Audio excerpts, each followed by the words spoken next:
વિદ્યાર્થી મિત્રો,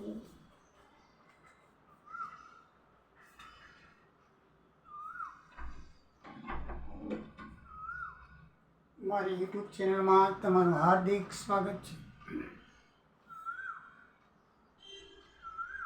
ટીવાય બુકમની અંદર તમારું હાર્દિક સ્વાગત કરવામાં આવે છે. મિત્રો, એસવાય બીકોમમાં તમે આપણા વિડીયો જોયા હશે. ટીવાય બીકોમનો અભ્યાસક્રમ હજી બહાર પાડવામાં આવ્યો નથી, પણ સિલેબસના આધારે જૂની ચોપડીઓમાંથી પ્રકરણ ચલાવવામાં આવે છે. લગભગ 10-15 દિવસમાં તમારી નવી બુકો આવી જશે. તમારે ટોટલ 7 વિષય હોય છે. એમાં cost and financial account, BSc અથવા સુધીર પ્રકાશન બેમાંથી એકનું લેવામાં આવે છે. સુધીર પ્રકાશનનું સારું આવે છે અને BScના પણ અગાઉથી કોલેજના પુસ્તકો બહાર પડે છે, એ પણ સારા આવે છે. બીજું છે મેનેજમેન્ટ એકાઉન્ટ. એ પણ કુમાર અથવા તો સુધીર પ્રકાશનના BS શાહ પ્રકાશનના બહાર પાડવામાં આવે છે અને તમારી કોલેજમાં જે ચાલતા હોય તે લેવાના. આમ તો એકાઉન્ટિંગમાં BS શાહ અને સુધીર પ્રકાશન પ્રખ્યાત છે, જ્યારે થિયરિકલમાં પ્રકાશ કુમારના પ્રકાશનો વાપરવામાં આવે છે. તો મિત્રો, ત્રીજો વિષય છે તમારો સ્ટેટિસ્ટિક, બરાબર છે. ચોથો વિષય છે બિઝનેસ લો, બિલો કહેવામાં આવે છે, જે કુમાર પ્રકાશનનું લેવામાં આવે છે. 4 યુનિટ હોય છે એમાં. પાંચમો છે માર્કેટિંગ મેનેજમેન્ટ. એ પણ કુમારનું લેવામાં આવે છે, સારું આવે છે. એમાંથી યુનિવર્સિટીમાં સારા પ્રશ્નો પૂછાતા હોય છે. 4 યુનિટમાં છે. પછી કોમર્શિયલ કોરસ્પોન્ડન્સ CC અને છેલ્લું છે ઇકોનોમિક્સ. આમ 7 વિષયની અંદર તમારે ટીવાય બીકોમ સેમિસ્ટર 4 કરવાનું, ટીવાય બીકોમ સેમિસ્ટર 5 કરવાનું હોય છે. તો સેમિસ્ટર 5ની અંદર આ 7 વિષયો મુખ્યત્વે હોય છે. એક ઉચ્ચતર નામા પદ્ધતિ અને ઓડિટિંગ, જેને આપણે કોસ્ટ એન્ડ ફાઇનાન્શિયલ એકાઉન્ટિંગ કહીએ છીએ. બીજું છે ઉચ્ચતર નામા પદ્ધતિ અને ઓડિટિંગ, જેને આપણે એકાઉન્ટિંગ મેનેજમેન્ટ કહીએ છીએ. ત્રીજું છે આંકડાશાસ્ત્રના મૂળ તત્વો ભાગ 3. પછી ચોથું છે માર્કેટિંગ સંચાલન. પાંચમું છે આંતરરાષ્ટ્રીય અર્થશાસ્ત્ર અને છઠ્ઠું છે બિલો એટલે વેપારી કાયદો, બિઝનેસ લો 1.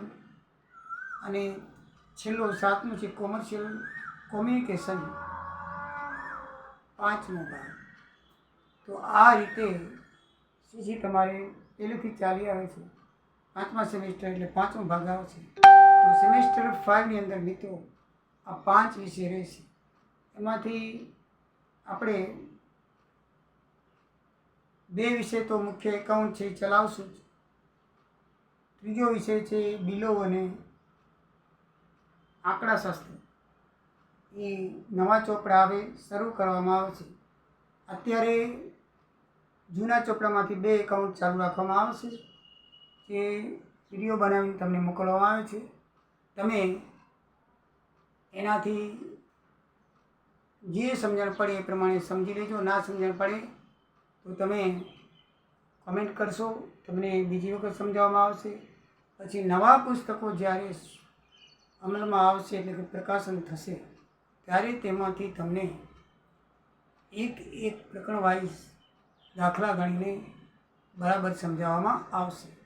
આ જે તમે વિડીયો જોશો એ ઉપરથી તમને ખ્યાલ આવી જશે કે આ પ્રકરણની અંદર આપણે એકાઉન્ટની અંદર આપણે શું શું ભણવાનું છે.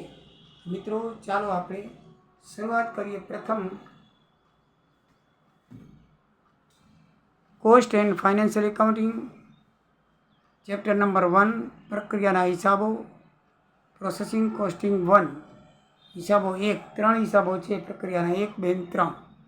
એમાં પ્રક્રિયાના હિસાબો આપણે જોઈશું. આગળ આપણે એસવાયની અંદર એકમ પડતર પદ્ધતિ, જોબ પડતર પદ્ધતિ, કરાર પડતર પદ્ધતિ જોઈ ગયા. હવે આપે છે પ્રક્રિયા પડતર પદ્ધતિ. આ કેવી રીતે ઉપયોગમાં લેવાય છે અને કયા ઉદ્યોગોમાં લેવાય છે તેના વિશે આપણે થોડુંક પ્રાસ્તવિક જોઈએ. તો મિત્રો, જે ઉદ્યોગોમાં કાચો માલ ઉત્પાદનમાં મૂક્યા પછી સળંગ ઉત્પાદન થઈ એકમ તૈયાર મળે ત્યાં એકમ પડતર પદ્ધતિનો ઉપયોગ થાય છે. ગયા સેમિસ્ટરમાં આપણે એકમ પડતર પદ્ધતિની અંદર અલગ અલગ પ્રકારની પડતર પદ્ધતિ શોધતા હતા. ઓફિસ પડતર, વેચાણ પડતર, પ્રાથમિક પડતર, બરાબર છે. આ જાતની પડતર શોધીને છેલ્લે આપણે એકમ પડતર પદ્ધતિનો ઉપયોગ કરીને એકમ દીઠ એની કિંમત શોધતા હતા, પડતર શોધતા હતા. પછી જે ઉદ્યોગમાં કોઈ કરાર કે જોબ હાથ પર લેવામાં આવે ત્યાં જોબ પડતર કે કરાર પદ્ધતિનો ઉપયોગ થાય છે. આપણે કોઈ કોન્ટ્રાક્ટ લીધેલો હોય, બરાબર છે, એ પણ આપણે ગયા સેમિસ્ટરમાં જોયું. તો એ કરાર પડતર પદ્ધતિ પ્રમાણે આપણે હિસાબ ગણતા હતા. એને જોબ પડતર પદ્ધતિ પણ કહેવાય છે. એક જોબ પર બીજા જોબ પર માલ સામાન આપણે લઈ જતા હતા અને ટ્રાન્સફર કરવામાં આવતું હતું. એ પ્રમાણે આપણે એના હિસાબો જોયા. ટીવાયની અંદર ત્રીજી પદ્ધતિ આવે છે પ્રક્રિયા પડતર પદ્ધતિ.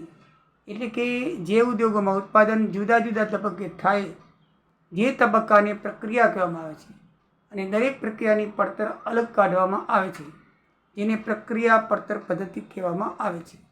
દાખલા તરીકે કોપરેલ તેલનું ઉત્પાદન કરતા ઉદ્યોગમાં પ્રથમ કોપરાને યંત્રો દ્વારા છીણવામાં આવે છે.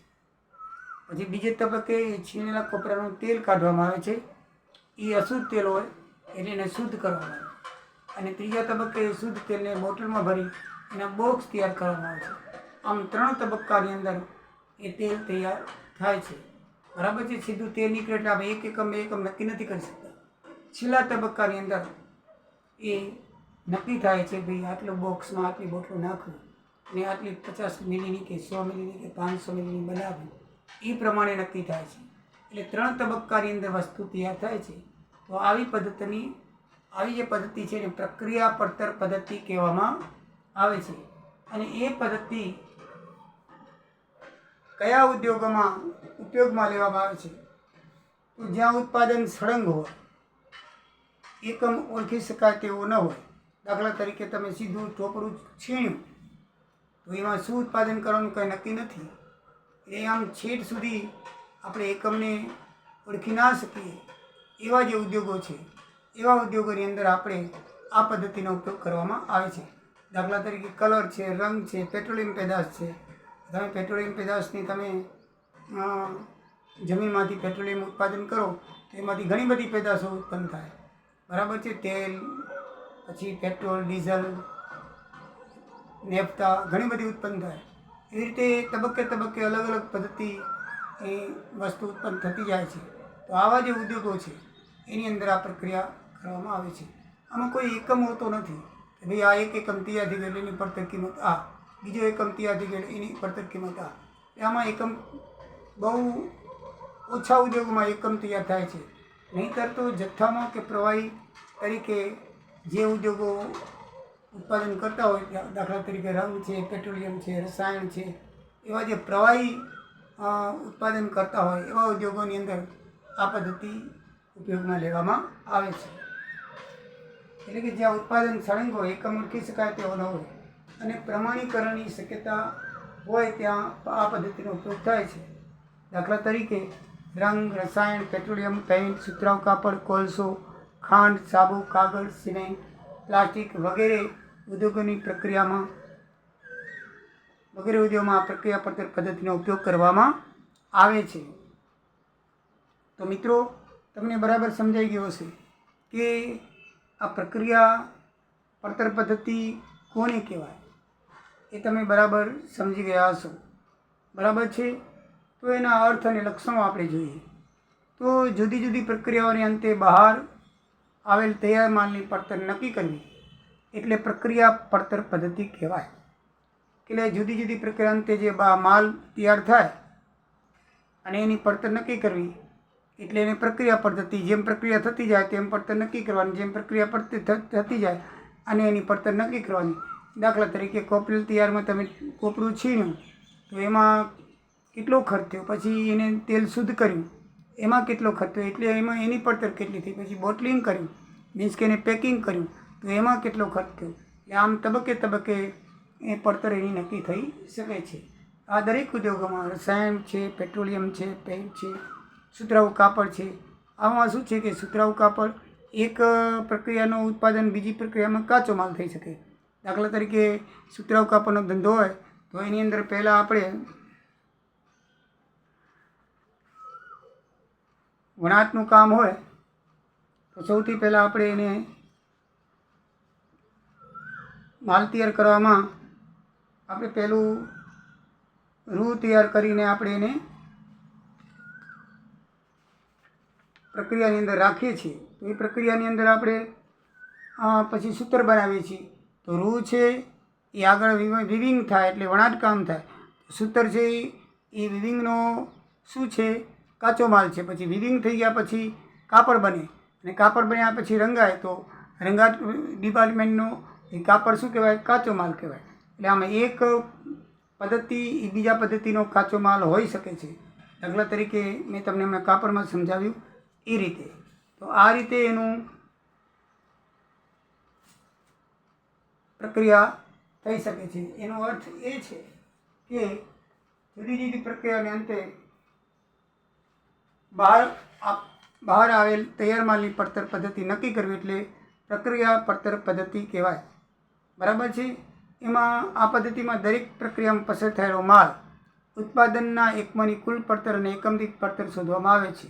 એટલે આ પ્રક્રિયાની અંદર એવી રીતનું હોય છે કે એક પ્રક્રિયા પૂરી થઈ તો એનો પડતર કિંમત એકમ દીઠ શોધવામાં આવે છે. દાખલા તરીકે કાપડની મિલમાં સ્પિનિંગ કામ હોય તો પહેલાં આપણે સૂત્ર વિવિંગ કરવું પડે. પછી એ વિવિંગ થયા પછી તો વિવિંગ વિભાગ તૈયાર પછી એને માલ ફિનિશિંગ કરવું પડે. ફિનિશિંગ કર્યા પછી એની પ્રક્રિયા પ્રમાણે શું કરવું પડે રંગ ચડાવવો પડે, એની ડિઝાઇન કરવી પડે. એમાં એકબીજા આમ પ્રક્રિયામાં માલ પસાર થતો જાય એટલા માટે એને પ્રક્રિયા પદ્ધતિ કહેવાય છે. અને દરેક પ્રક્રિયાની અંદર કેટલો ખર્ચ થયો તો એ પ્રક્રિયા પૂરો થાય એટલે એ પ્રક્રિયામાં કેટલો ખર્ચ થાય જાણી શકાય. પછી બીજી પ્રક્રિયા શરૂ થાય. દાખલા તરીકે કાપડ પૂરું થઈ ગયું વળવાનું, પછી એના ઉપર રંગ કે ડિઝાઇન કરવાની તો પછી ડિઝાઇન કરી દીધા પછી એનો કેટલો ખર્ચ થયો ડિઝાઇન વિભાગમાં તો એ ખર્ચ પણ પ્રક્રિયા પ્રમાણે નક્કી કરી શકાય છે. એટલે અલગ અલગ પ્રક્રિયાનો અલગ અલગ ખર્ચ નક્કી કરી શકાય છે. એટલા માટે આને પ્રક્રિયા પદ્ધતિ કહેવામાં આવે છે. તો ઇંગ્લેન્ડની CIMA સંસ્થા દ્વારા આપેલી વ્યાખ્યા મુજબ જ્યાં માલ કે સેવા કોઈ સતત પ્રક્રિયાની શ્રેણીમાંથી પરિણમે છે, જ્યાં માલ કે સેવા કોઈ સતત પ્રક્રિયાની શ્રેણીમાંથી પરિણમે છે અથવા પુનરાવર્તિત કામગીરીમાંથી કે પ્રક્રિયામાંથી પરિણમે છે અને અમુક મુદત દરમિયાન ઉત્પન્ન થયેલ એકમોની પડતરની સરેરાશ કાઢવામાં આવે છે. એટલે કે કોઈ માલ કે સેવા સતત પ્રક્રિયાની શ્રેણીમાં પરિણમે પુનરાવર્તિત થતો જાય, આગળ ને આગળ વધતો જાય, પછી છેવટે એકમ બને. તો આવી એકમોની પડતર પદ્ધતિ જે કાઢવાની રીત છે એને શું કહેવામાં આવે છે પ્રક્રિયા પદ્ધતિ કહેવામાં આવે છે. હવે પ્રક્રિયા પદ્ધતિના લક્ષણો જોઈએ તો સૌથી પહેલું લક્ષણ છે ઉત્પાદનની ફેરબદલી. એક પ્રક્રિયાનું ઉત્પાદન બીજી પ્રક્રિયાનો કાચો માલ બને છે. દાખલા તરીકે સુતરાઉ કાપડના ઉદ્યોગમાં પ્રથમ પ્રક્રિયા કાંતવાની કે સ્પિનિંગની છે. તેમાંથી રૂ કે સૂત્ર બને તો પ્રથમ પ્રક્રિયાનો માલ સૂત્ર છે, જ્યારે બીજી પ્રક્રિયા એ વણાટ કામમાં કાચો માલ બને છે. તો પહેલી પ્રક્રિયાનો જે માલ છે બીજી પ્રક્રિયાનો કાચો માલ બને છે, વિવિંગમાં આવે છે. આ એની ઉત્પાદનની ફેરબદલી થાય છે. બીજું છે પડતરના તત્વની નોંધ. દરેક પ્રક્રિયા દરમિયાન થતા માલ સામાન ખર્ચ, મજૂરી, સીધા ખર્ચ વગેરે નોંધ કરવામાં આવે છે. આવી નોંધ સરળતાથી અને સુવ્યવસ્થિત ઢબે થઈ રહે છે તે માટે દરેક પ્રક્રિયાને જ પડતર ગણી અને એને ખર્ચ નોંધવામાં આવે છે. દાખલા તરીકે તમે વિવિંગ કર્યું, સૂતર કર્યું, તૈયાર કર્યું તો એમાં કેટલો ખર્ચ થયો. પછી તેને કાપડમાં લઈ જવા માટે, કાપડ બનાવવા માટે આગળ તબક્કામાં રજૂ કરવામાં આવ્યું તો એ કાપડ બનાવવા માટે કેટલો ખર્ચ થયો. પછી કાપડને રંગવા કે ડિઝાઇન કરવા માટે આગળ પ્રક્રિયામાં રજૂ કરવામાં આવ્યું તો એમાં કેટલો ખર્ચ થયો. આમ દરેક તબક્કાવાર ખર્ચ, મજૂરી, સીધા ખર્ચા એ અલગ રીતે નોંધી શકાય છે. પ્રક્રિયાના ખાતા તૈયાર માલના ઉત્પાદન માટે આવશ્યક જુદી દરેક પ્રક્રિયા દીઠ પ્રક્રિયા ખાતું તૈયાર થઈ શકે છે.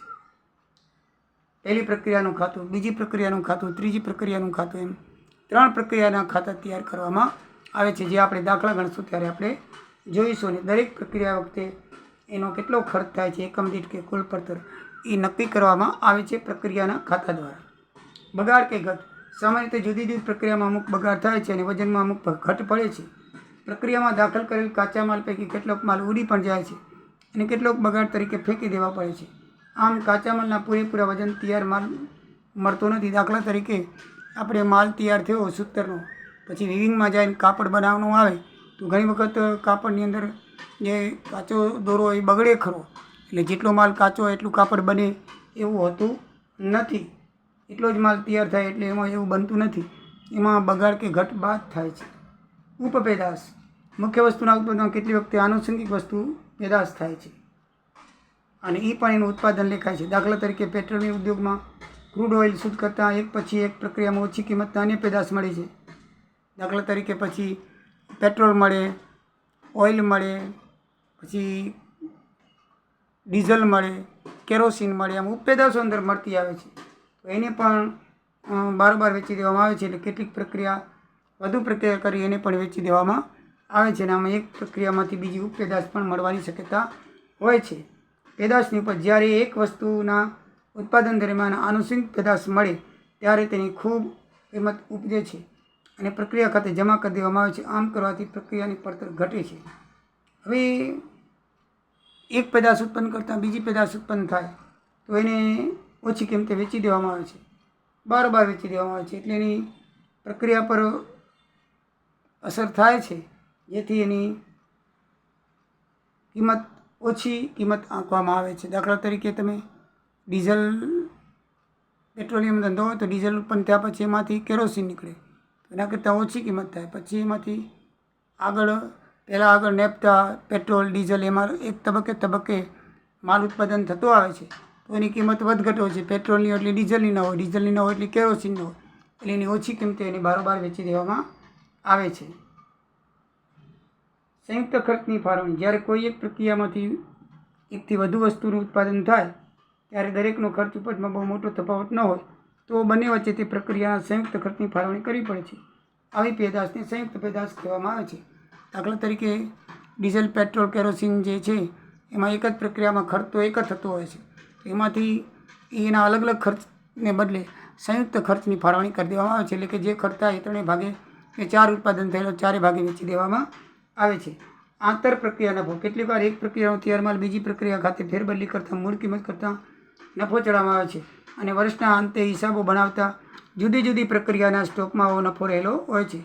જે નફો મળે છે તેના માટે અનામત ઊભું કરવામાં આવે છે. એટલે ઘણી વખત શું છે કે એક પ્રક્રિયામાંથી બીજી પ્રક્રિયામાં માલ દાખલ થાય ત્યાં જો એને વેચવામાં આવે તો એના પર નફો, મૂળ કિંમત પર નફો ચડાવવામાં આવે છે અને પછી એ પ્રમાણે હિસાબ વર્ષના અંતે કરવામાં આવે છે. આમ અને એના માટે એક નફો મળે તે એના માટે અનામત ઊભું કરવામાં આવે છે. એ આપણે દાખલા જોઈશું ત્યારે આપણને વધારે રીતે ખ્યાલ આવશે મિત્રો. પછી એના ફાયદા અને ગેરફાયદા. તો એના ફાયદા છે પડતર વખતો ટૂંકા ગાળામાં નક્કી થાય છે.